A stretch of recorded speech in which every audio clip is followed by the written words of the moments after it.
GST के दायरे में पेट्रोल और डीजल को अगर लाया जाए तो जाहिर तौर पर दोनों की कीमतें काफी कम हो जाएंगी। लेकिन सवाल फिर से यही है कि आखिर क्यों जीएसटी के दायरे में इन्हें नहीं लाया जा रहा? पेंच कहां फंस रहा है? सवाल यही है। पेंच फंस रहा है राज्यों के ना कहने को लेकर। जीएसटी के दायरे में तेल के दामों को लाने की बात का विरोध लगभग देश का हर राज्य कर रहा है, चाहे वो बीजेपी शासित कर्नाटक हो या फिर लेफ्ट शासित केरल। सभी राज्यों की चिंता इस बात की है कि अगर जीएसटी के दायरे में तेल के दामों को लाया जाता है तो इससे उनके रेवेन्यू में भारी कटौती हो जाएगी और सरकार चलाने में उनके सामने कई मुश्किलें खड़ी हो जाएंगी।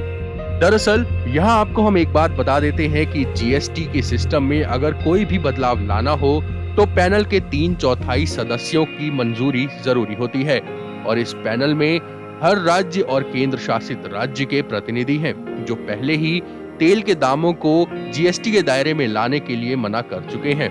दरअसल पेट्रोल और डीजल पर हर राज्य का टैक्स दर अलग है, जिसे वैट कहा जाता है। इसी के जरिए ये राज्य अपनी कमाई करते हैं।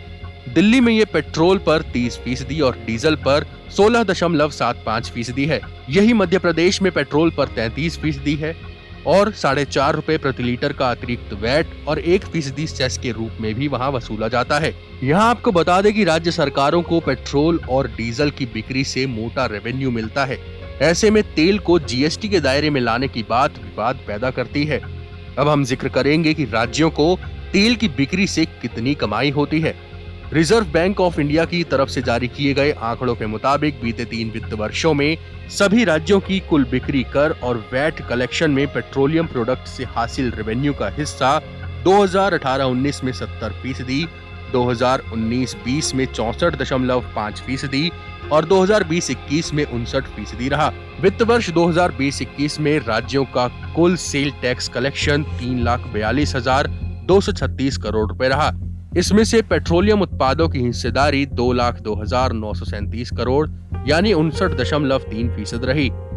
महामारी के कारण कम बिक्री के बावजूद 2020-21 में पेट्रोल और डीजल से केंद्र का टैक्स कलेक्शन 88% बढ़कर 3 लाख करोड़ रुपए से ज्यादा हो गया।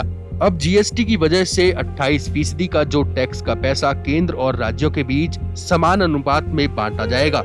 ऐसे में सरकारों के राजस्व को बड़ा नुकसान हो सकता है। ऐसा नहीं है कि सिर्फ राज्य ही तेल की बिक्री से अपनी कमाई करते हैं, केंद्र सरकार का खजाना भी इससे भरता है। अगर जीएसटी व्यवस्था के तहत कीमतों को रेगुलेट किया जाता है तो बेस प्राइस पर जीएसटी स्लैब के मुताबिक टैक्स 11.5 रुपए और इसमें डीलर का 3.84 रुपए का कमीशन जोड़ देंगे तो पेट्रोल की खुदरा कीमत घटकर 56.44 रुपए हो जाएगी। अब सवाल ये है कि क्या पहले से ही केंद्र से अपना जीएसटी का हिस्सा मांग रहे राज्य इस फैसले के लिए राजी होंगे?